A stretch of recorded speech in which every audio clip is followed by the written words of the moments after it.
Dumating na yung kapalit nung transparent na gas tank lid natin para sa Aerox.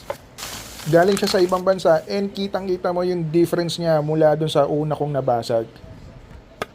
Tingin ko yung unang nakuha ko, manual cutting siya. Talagang pure talent yung pagkakagawa.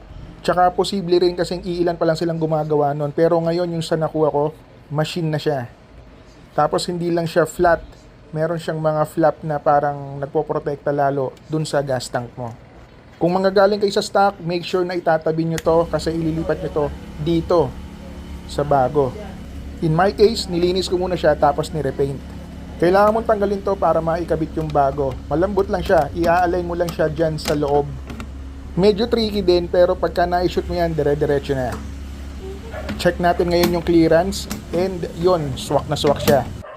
Sa mga nagbabalak magpalit, nasa 1,500 siya. Hanapin nyo lang Aerox Clear Cover.